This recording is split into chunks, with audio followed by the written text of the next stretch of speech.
And the world continues. Generation after generation, children are born. Life continues on. And that curse that God had mentioned all those years before about death almost hadn't come to fruition. Of course, we're aware of the tragic death where Cain kills his brother Hevel. But if we pay attention to all the people that are subsequently born and live incredibly long lives, we find that a long time goes by without another death. Adam lives for 930 years, and he sees his son, his grandson, great-grandson, great-grandson, great-great-great-great-great-great. Adam sees 8 generations of descendants. 9 generations are born. The 10th generation is a man named Noah. And there's something special about Noah. He's the first person who's born after Adam had died. Which means until this point, everybody who had come into the world lived fabulously long lives. Perhaps had heard long ago that there was a curse. There was a Garden of Eden and there was a curse.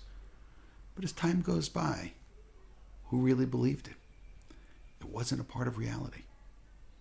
Life goes on and on and on. And then something happens. The person who the curse was placed on, Adam, he dies. And at this point, Noah comes in the world. And maybe there's a sense at this point, that's it, we're safe. Adam got his punishment, but the rest of us, we're safe. Now, I'm not claiming he's the only one who had died till this point.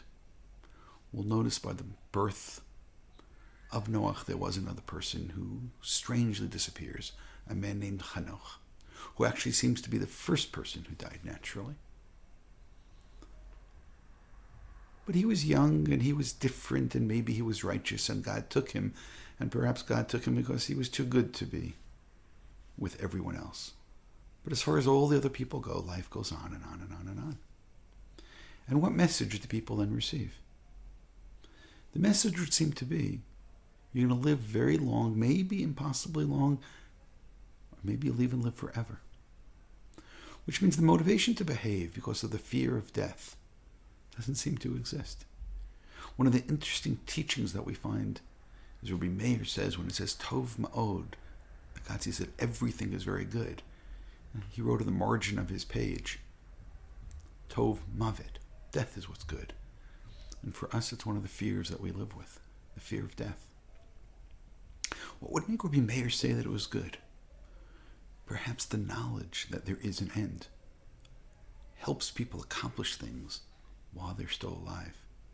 But if people felt they can live forever, then why do I need to do something today or for that matter tomorrow?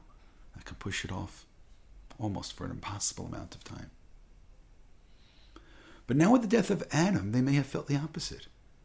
It's true, Adam died, but he was deserving of death. He was the one who God cursed. The rest of us, we're safe. We can go on with our long lives and indulge ourselves. And we don't need to follow rules because we're going to live forever. Which means, it's interesting that people today, when they're teenagers and perhaps maybe a little bit older, there is this feeling of invincibility. They feel they're young and they feel they're going to live forever. And maybe when we get a little bit older, we begin to sense some of the aches and the pains and the reality of lives which do have limits to them.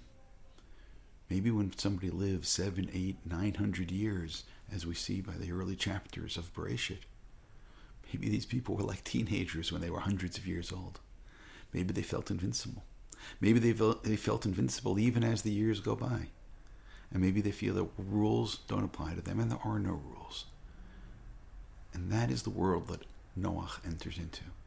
He enters into a world with these long, indulgent lives, full of immorality, full of lack of decency, full of people trampling upon rights of others. Because there seems to be no permanent consequences. People can do whatever they want and nothing would happen. There was only one problem, of course, and that is that God didn't agree.